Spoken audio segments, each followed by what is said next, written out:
Hello, welcome to the OK Den Show. I am Titia Owens, the Madre. Hey y'all, I'm Chyna Elizabeth, the daughter. Welcome back to the show. You sure you're not too far over? I feel like I look good. Yeah, but I feel like you might. Yeah, I feel like we need to be a little bit closer. Okay then. Well, She just want to be in my presence. of She just want to course, be because you're close looking to all me. cute and stuff. I need that glow to roll Thank over you. here on me. Okay then, but you already got a glow. You got a good glow.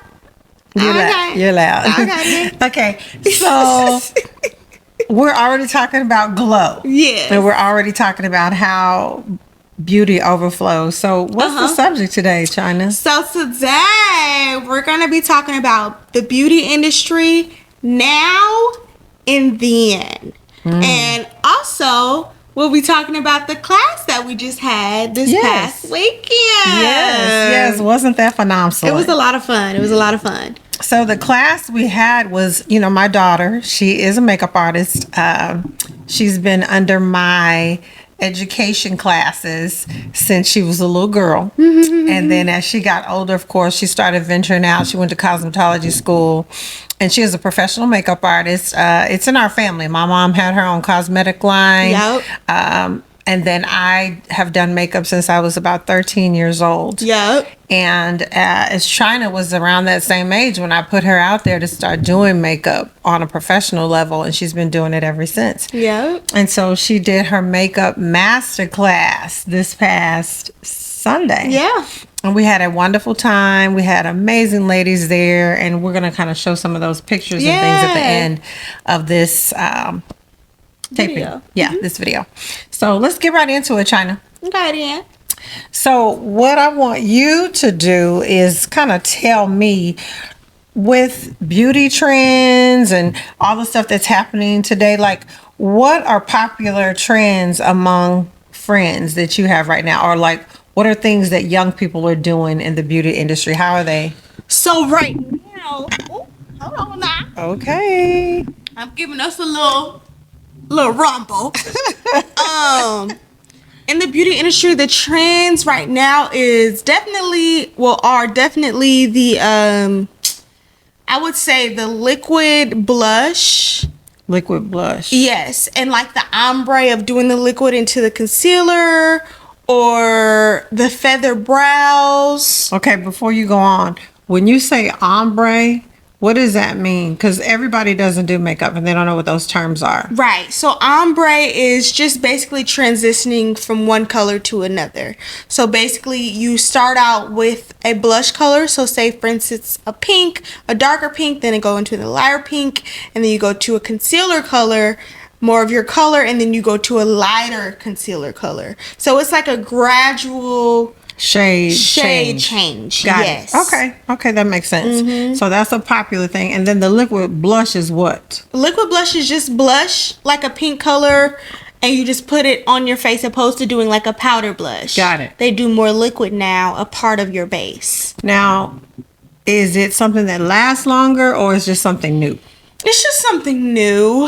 I feel like it can last longer just because it's just an added layer, because I feel like people still do the liquid blush and still add powder on top of it. So they're just adding more depth to the blush, because blush sometimes can kind of fade out during the day. Okay. So they just wanted to find something that would keep the blush longer. Me personally, I haven't done the liquid blush. I stick to the powder. Yes. I stick to the powder also. Yeah. I'm not really big on trends too much, just because they are trends. Right. And trends fade away. Correct. So I mean, if I try some new things and I like it, then cool. I've definitely enhanced my makeup over the years, but some things is just not needed to add to the routine. Do you feel like skincare is a major regimen that we should have? Definitely. When your skin is nice, your makeup is nice. Okay. It's all about the base. When your skin is hydrated, you have a flawless base. It looks more like your skin. It goes on smoother. It's not clumpy. It's not cakey. So skincare definitely is major. Okay. Yeah. Okay, I really like that. So today, how do we learn about new makeup products and trends, like as opposed to when I was growing up? Well, of course, social media. Everything is on social media. Like, there was one trend of just latte makeup. Now, mind you, latte makeup is just browns. You know, Okay. just like a natural glam. But since it was latte makeup, it was a thing. Yeah. Since it had a new name. Yeah. So it's a lot of reoccurring things that are coming back. Yeah. But just with new branding, Okay. I'll say. But social media plays a big part in that. If one person starts it, everybody just runs with it. And it's all about doing something that'll make you go viral, trying to do the things that are trending so that you can, you know, get the audience engaged. Yeah, that makes So, sense. yeah. That makes sense. So, What about- go ahead. What about you for when you were doing makeup?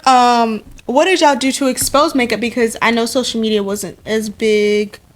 Well, tell the people when you started. I know you started at 13, but like actually taking it seriously and, you know, taking jobs as you got older. At 13. Yeah. I took it seriously at 13. Okay. Yeah.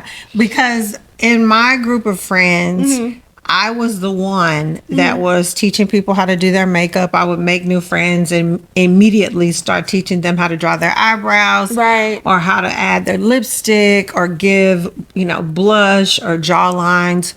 And your teachers as well. Yeah, that's where it started. In my classroom, I would come to school with makeup on. And I remember being a young girl and wearing red lipstick once I got to school. Like, I wasn't putting it on at home. And then you was taking it off before you got home. I was trying to get it off before I got home because, you know, red lipstick is sometimes hard to get off. Yeah. But a lot of times that's what I was doing. I would put it on before I went to, you know, once I got to school, before I went to class. And then I'd get it off before I got home. But my teachers thought that I applied my makeup very well. And so they would ask me to do their makeup, and then I started charging for it because it was becoming very consistent. You know, Right. a lot of the teachers, and I also did hair in school. Right. And I was the only student that could get all of my hair in one braid. And for my teachers, that was like a big deal. Like, how do you get all your hair in one braid? Well, it wasn't a thing to me. I just knew how to do it. Right. So they literally would pay me $10 before school to put their hair in one braid. So I was doing $10 braids for one braid, I guys. love it. I love it. But like you were asking me, how did they learn about what I was doing? I was a walking billboard. So Right. there was, like you said, no social media or things of that. I was a walking billboard. People asked me all the time who did my makeup. And of course, I shared I did. And then I would tell them my mom had her own cosmetic line.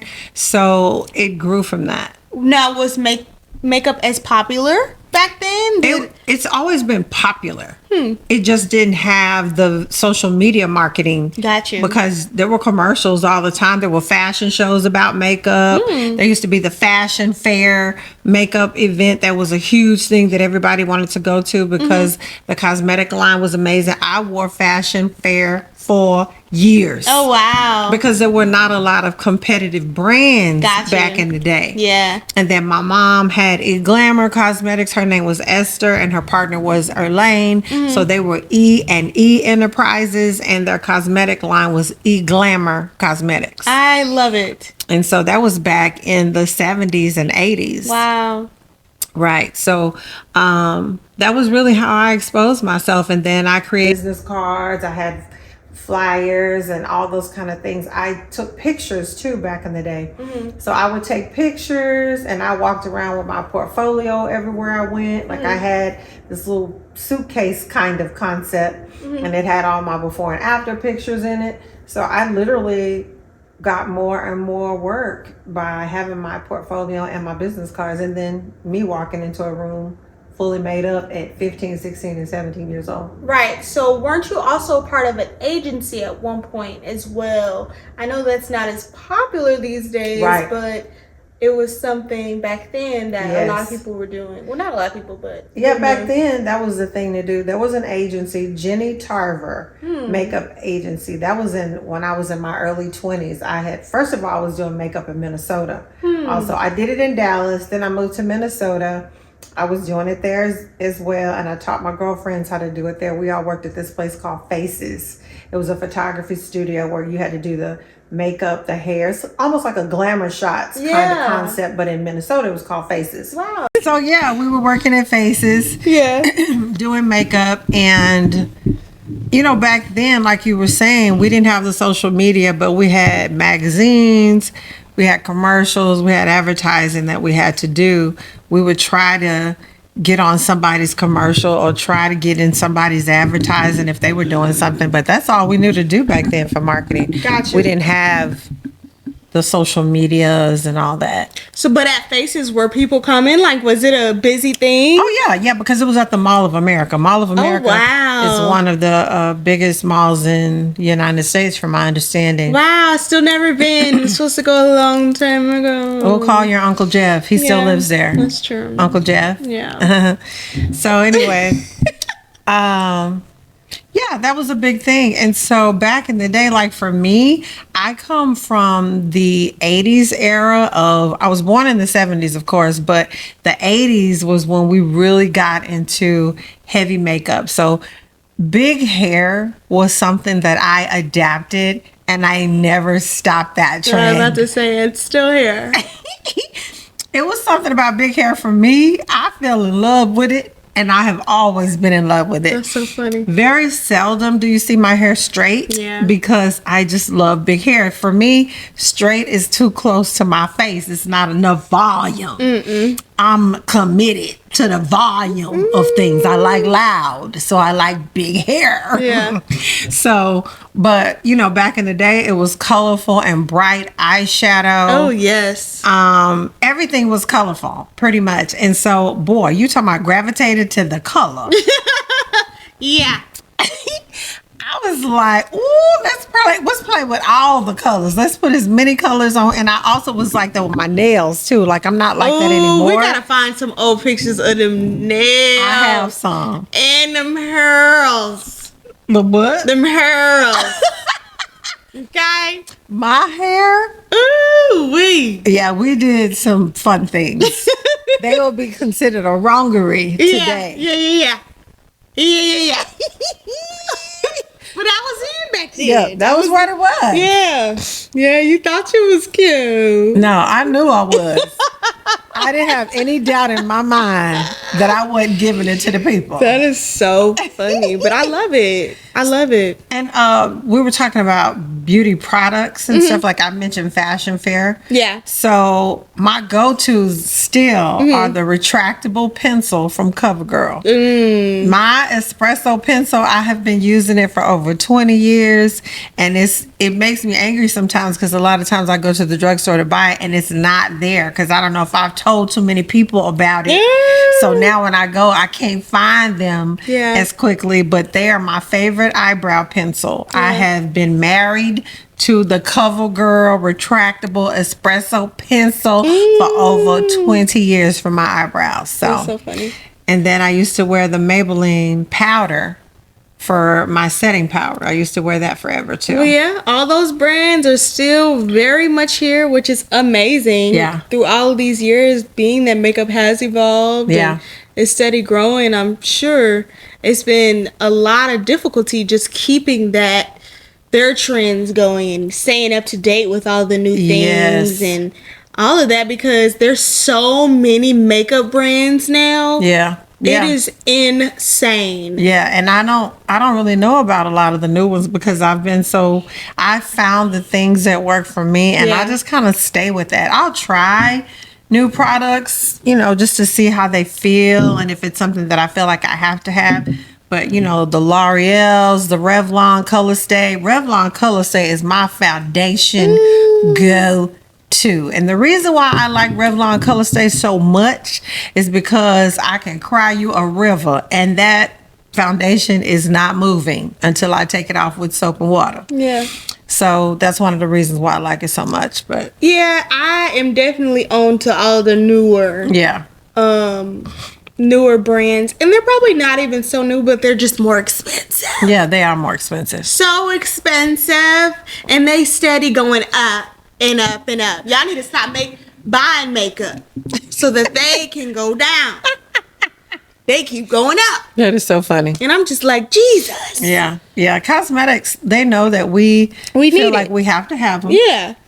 And it's just a big thing. The business is booming. It Yeah. always has. Yeah. And it will continue to evolve. I mean, one thing I know about makeup artistry, if you're good at it, you're going to stay busy because people want their makeup done. People Yeah. are always taking pictures. And now with social media, people just get their makeup done just to be on social media. Literally, that's it. I just had a girl come the other day just for a birthday shoot, just so that she can post those pictures on social media. Yeah. She's probably never going to use those pictures again. Usually, even for my own photo shoots, I don't use those pictures unless it's like for a business or something, but I just posted it on social media. I don't really do too much Right. with those pictures. That's most people nowadays. Yeah. And people are not even keeping photos anymore. We all have these accounts where we just stuff pictures in them, and Lord help if anything ever happened to those systems, because all the pictures are in like the Google Photos and then the different apps that you can download, your clouds and all that stuff. Gotcha. Yeah. Yeah. So, but as far as you like some of the newer products. What do you see when you're teaching makeup, or even when you're doing makeup, that people know the least about? Definitely the eyeshadow is the biggest struggle for people. And just colors, making sure that they're matching Got it. with their colors, because they usually have the foundations and the concealers, but they always be the wrong color. So they don't. So they're buying the products, but not necessarily connecting to the skin color and the pigmentation. Exactly, because these workers don't be artists. So let's talk about that. So just because a person does makeup, does not make them a makeup artist. That's true. So I want to talk a little bit about that before you go on. Yeah. So there are a lot of people that know how to do their own makeup. For sure. And it can look nice on them. For me, the key to artistry is creating a masterpiece, not just because you are so artistic, but because you do know how to blend colors. Yeah. You know how to match colors. You need to make the person look like art. Yeah. That's the whole point. You want to come away feeling like you have sat under artistry, as opposed to somebody just doing what you do. Yeah. If you're not a makeup artist, they just Yeah. put some color on you, threw some things on, you feel like you look a little bit enhanced, and you go on from there. Where the artist that do the artistry, they really know the techniques of color blending. I don't care if it's shadow, if it's foundation, if it's lips, if it's eyebrows. There is an art to creating lines, to getting rid of lines, to fading, to blending, to enhancing, to contouring. All those different things come with artistry. And so that is the difference in a person that does makeup artistry as opposed to someone that just does makeup. Yeah, and with social media these days, people feel like just because they post a few pictures of them doing makeup, they're automatically a makeup artist. Right. And it's given a lot of people, I love it. Don't get me wrong, just for people to have the freedom to like get into makeup artistry and stuff like that. But it takes time. Yeah. It takes practice. It really does take a lot of work to get it perfected and get it to a way that it is It's a unique style. Exactly. You have to figure out what your niche is in makeup and stick to that, but continue to practice. It's not something that just happens overnight. Now, if you have natural talent, that's something else. You do have, a lot of people do have natural talent, but there's some that just don't. Right. And it takes a little bit more, It just does. A little more practice. A little more practice. Yeah. And that's okay, but don't just automatically get out there saying you're a makeup artist just because you've done two faces. Right. That's not the way. It's just not. It's not the truth nor the lie. It's not. But even with that, as I was saying, the workers at these makeup stores, they're telling these customers just anything, opposed to really knowing how to match and how to tell them what's better for their skin and their skin types and their undertones and the things that they really need. So when people come to me and they show me their foundation, because some people be feeling like they know what they're doing too, and they be like, oh yeah, here's my foundation for you to use. I'll be like, no honey, that is not your color. That ain't your color. It ain't for you. You know, but some people just don't know or have been told wrong. And they just believe it because somebody told them. Exactly. And most of those people are salespeople. So they're not always aware even of the colors. But if they know that's going to make a sale, they'll push it on you. And that's all it is. They're just trying to sell a product. They don't really care about what you're going to look like. I don't like that for you. Yeah, I don't like it for you. Yeah.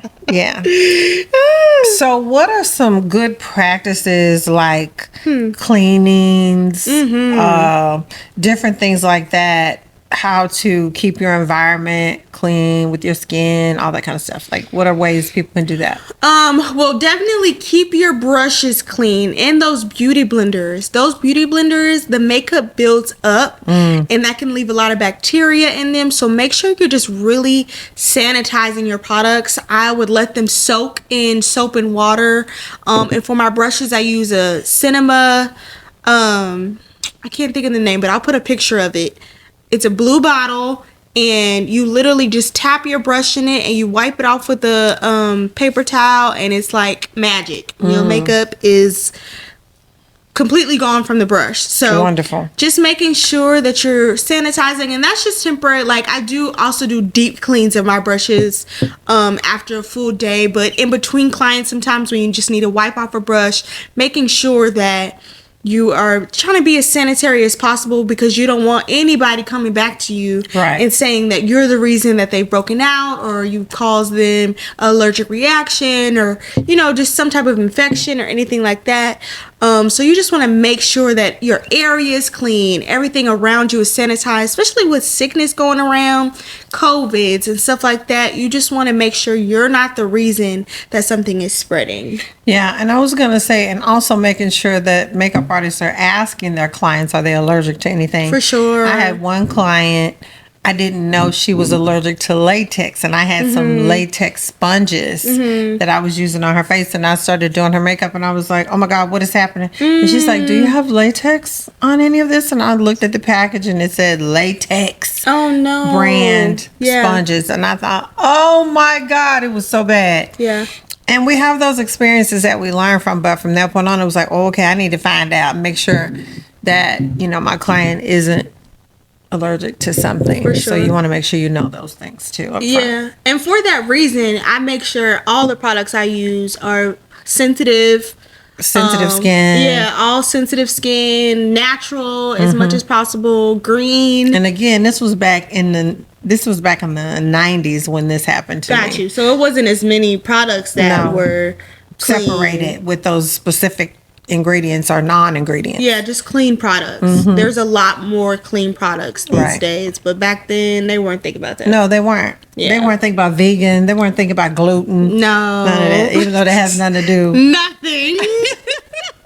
It's food. See where my mind went. That's funny. But yeah, it's definitely a lot more focused on these days to have clean products, and people's skin is really sensitive, so you have to be aware of those things. Yeah, I think that's wonderful. Yeah. And another thing, daughter, when you think about the class that we just had this past Sunday, what was like a takeaway that you got from listening to the class? Like, what did you see that they really didn't understand? I know we talked about eyeshadow as one thing, but what do you feel like you had to really focus on the most that day of as a whole? Blending. Blending. I will say people, for some reason, they think their face is blended, but you can clearly see. It's not. It is not blended. Like, I don't understand how people... I really try to, but it's like, you don't see that line right there. Yeah. They don't understand what lines and blend mean. They're not doing it enough. No, literally. And it's just like people just don't pay attention or really focus on what needs to be blended and wanting that seamless look. I feel like the best makeup is when it's blended. Yeah. You don't want to have those harsh lines, and with your contour, you don't want to see exactly where it started and where it started and ended. Yeah. So Yeah. I would definitely say the blending, and even with like brushes or not being clear on what to use. yeah, people don't really know what shape or what size is needed for a particular thing. Like trying to contour your nose and you're using a big brush. That doesn't make sense. You're not going to get the precise blending that you need. Yeah. And it's just people don't think about the small things of that. Because they don't know. No, for sure. Because again, that's why classes are so important. Yeah. Because that was one of the biggest things the ladies were saying was, oh, I don't have that brush. Right. I need to get that brush. Right. Or you would say, pull out the little brush to do that. And most of them had big brushes. Right. Because in advertising, again, a lot of times when a person is making a sale, it's not necessarily because it's the tool that you need as a makeup artist, but it could be fluffy, it could be soft, it could be beautiful, it could shine.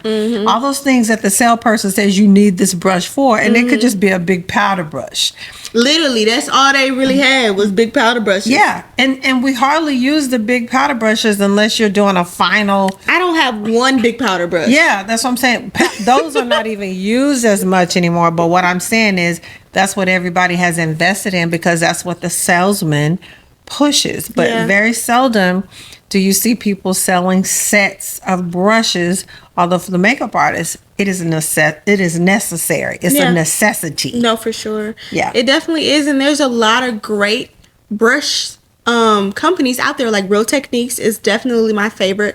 Morphe. What's it called? Real Techniques. Real Techniques. Okay. Yes. And there's also some Amazon dupes that are like the Real Techniques that you can get. And also Morphe has really good ones too. But there are so many brushes out there that you can use. But you have to invest in really good quality ones too. Yeah. If your brushes aren't good, you won't get the pigment. You won't get the blend. It won't give you that same effect as getting a quality brush set. Because you need a few of them. Yeah. But we have a few. We have a few 4, 5. Yeah. 6, 7, 8, 9, 10. And even with the eyeshadow, they had these big eyeshadow brushes with these small eyes. But they had those old little package of eyeshadow packages with like 10 eyeshadow brushes in it. But they weren't even eyeshadow brushes. They were like the kind of felt. I don't even know how to explain it. I'm gonna show y'all a picture of them because they're so old and never used. It's not even a brush. They don't work. It's like the ones you just rub on your eye. We don't use that no more. That was back in the 60s. And they were hardly putting on any eyeshadow. Yeah, they weren't wearing, unless you were a high fashion model or something like that. Most people didn't wear that every day. Right. But even now, like more of I focus more on like the natural glams and the browns and the shimmers and stuff like that. So it's a lot easier to in my opinion, achieve that look because you only need like 3 good colors, a light brown, a dark brown, and then a good shimmer. Or if you don't want to do the shimmer, a lighter nude color to brighten the inside of the eye. So it's all about just placement and blending. But even with that, some people just don't know how to stay in one area. They don't know how to actually blend the brushes. They just blend one way opposed to like being loose and having a soft hand. I feel like people get misconstrued too that you're supposed to beat your face literally opposed to being soft and keeping the product on your face. People blend so much that the makeup is no longer there. Yeah, it's gone. It's gone. You can't do that. You have to be gentle. And you actually taught me that because I would in the past used to be beaten so hard. And it's like you want the experience to be relaxing as well. So people always tell me when they're getting their makeup done, it's like, oh my gosh, this feels so good. It actually feels like I'm getting a facial. I can go to sleep. Right. Because it's such a soft touch opposed to I'm just hammering your face. As opposed to when she first started and I'll be going, Chyna, you about to take my eye out. Yes. Literally. But again, that just comes with practice. Right. And the more she, like now, she's outdoing me when it comes to her softness and her blend techniques. But at the beginning, I'm like, girl, if you touch me one more time. Oh, gosh. You know, I didn't know. You're supposed to beat the face. No. But no, it should be a pleasant experience. For sure.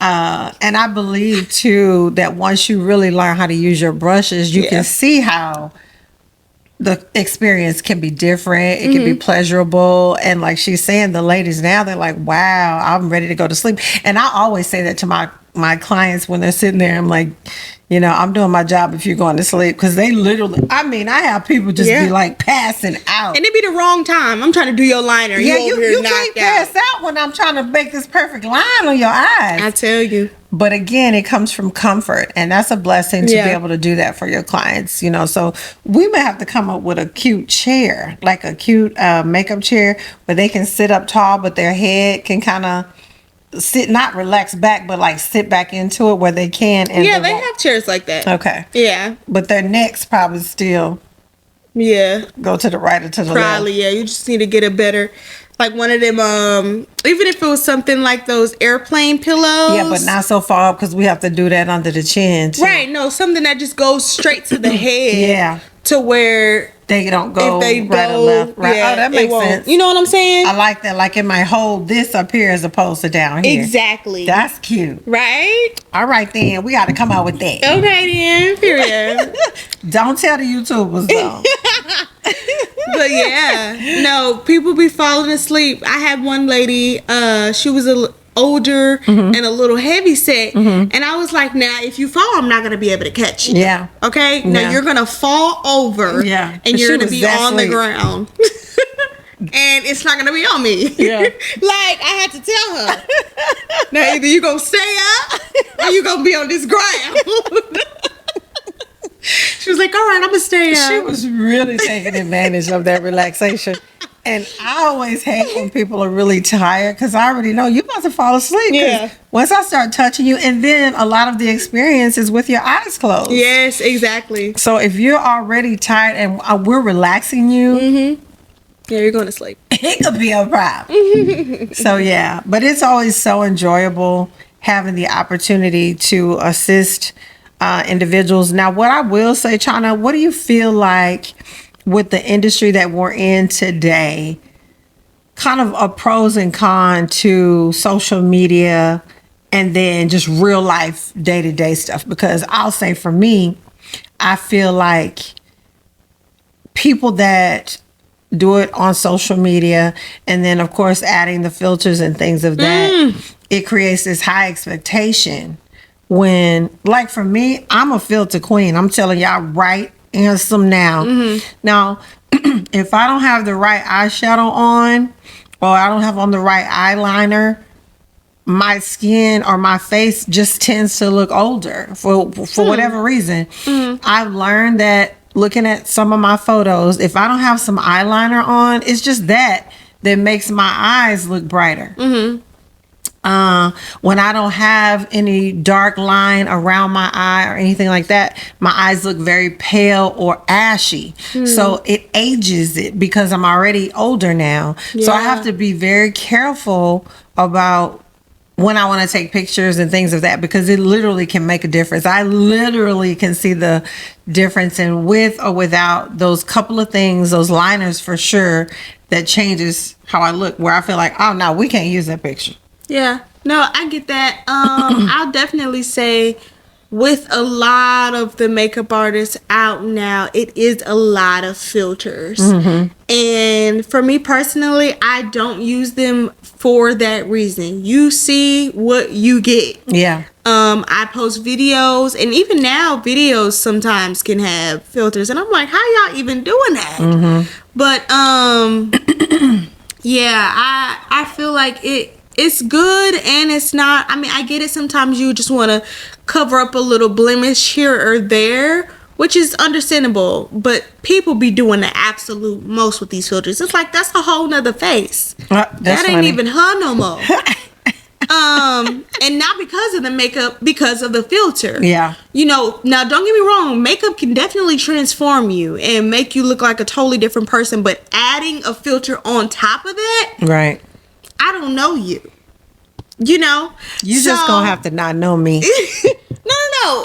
I'm just being No, funny. and her filters aren't like that. But I've literally seen makeup artists do it on their clients, and it's outrageous. Like, they're putting that on the face app, they doing the 5, opposed to doing a 2 or 3. They're You doing mean a the 5. level. Yes. The level of change on the filter. That's what you're talking about. Exactly. And it's like, That's a lot. that looked like a character. An That's anime funny. character. That's funny. But you know, sometimes it brings the clients, but sometimes, like you said, the expectation is so much higher, and then when they get their makeup done, it's like, I don't look like that. But then when they look on Instagram, they do look like that. And it's like, but I don't look like that in person, in real life. So I personally try my best not to use any filters, because I just don't want to be that person. That's so nice. I want to be that person, and I'm okay with that. How about that?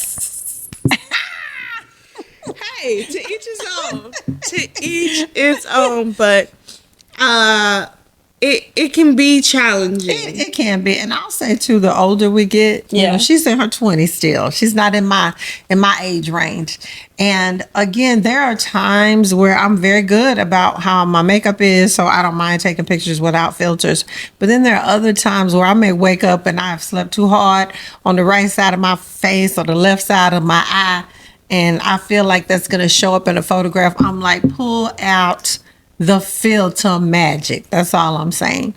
And again, to each his own. We're not downing you for doing that. We're just letting you know that sometimes it can be a little deceiving. It's very deceiving to the person that's wanting to use you for your services, thinking this is the look that they're going to get, and they don't actually look like that. Exactly. So you just want to be real careful with that as far as how far you go with those filters. But that's what social media has done. Yeah. It has caused us to be very conscious and sensitive about our skin, how we look, what everything our skin has to be is perfect. Yes, it does. Yeah. And I tell all of my friends that I'm usually I don't really allow a lot of my friends to take pictures with their phones. Some of them do, and I don't mind that. But I prefer not, just because if I don't have my makeup on properly, especially if I know I didn't make myself up the way I normally do, then I'm like, oh, okay, this picture is not going to be so wonderful. Mm-hmm.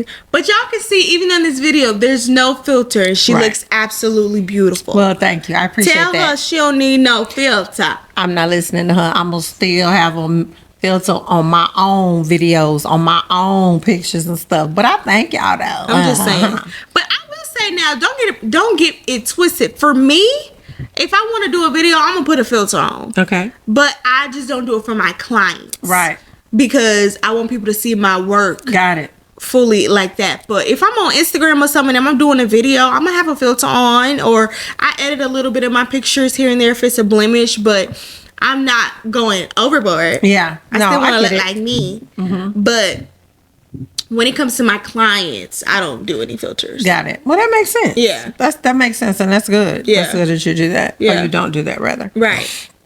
Yeah. So, well, we've shared about beauty and all that. Is there anything particular that I'll just say to the makeup artists out there, if you're just starting, keep going, keep practicing. And don't get discouraged just because you see so many makeup artists out there. Yeah. If you have your own niche, people will come to you just for you. Period. And if you have a great personality, people will come just for your energy, the way that you make them feel, how you boost them. But you got to be good, though. No, for sure. You definitely have to be good too, but practice. Don't be discouraged, and don't be so caught up on trends just because it comes and goes. Yeah. But find something that is just for you, what you like, and that your clients will be appealed to as well. Yeah. Yeah. So for me, like, natural glam is fine. I just like color. So most of my clients that come to me know that I can do natural, but I'm not trying to go natural on you. That's how you came in here. Yeah. My thought process is, let's add a little more drama. So, but that's my clientele on a regular basis anyway. They're usually coming because of a wedding or an event or something like that. Where Chyna may get the everyday person that's just wanting to do like the social media or a quick photo shoot or what have you. I get those too, but my biggest clientele are the ones that are coming for a more dramatic look because of the experience they're getting ready to have, and they want their face to really be seen. Yeah. So, like I said, I can do natural glam. That's just not what I'm going to suggest. I'm going to always suggest, you want a little more drama, right? Yeah. Now, don't get me wrong. I do like a little drama, like a little sparkle, but mine is more of a subtle. Like, it'll still be in the neutral colors, but adding a pop shimmer or pop gold to make their eyes pop. That's nice. You know? That's so nice. It depends. But I'm definitely, my niche is more soft glam. That's so nice. Yeah. I love that for you. Okay. Well, we have talked about how things have changed, the then and the now. And, again, the then was a lot of trial and error, looking at magazines, watching commercials, looking at television, seeing who you liked on TV and wanting to follow what they looked like, as opposed to now, all these YouTubes and social media, TikToks and Instagrams and Facebooks. You can go on any social media and find Pinterest even. Yeah. And find different faces and styles and recreate it. I love it. Yeah. I love how big makeup has become and expanding, and beauty industry is the best industry to be in. It is always booming, and it is going to stay booming. Always and forever. That was on me. Thank y'all. Yeah. I know y'all didn't ask for that, but I gave you that for free. But anyways, make sure y'all are coming and watching us every Wednesday at 9 a.m. on YouTube. And you can also listen on Apple and on Spotify. We are so grateful that y'all continue to come and watch us and listen to what we have to say.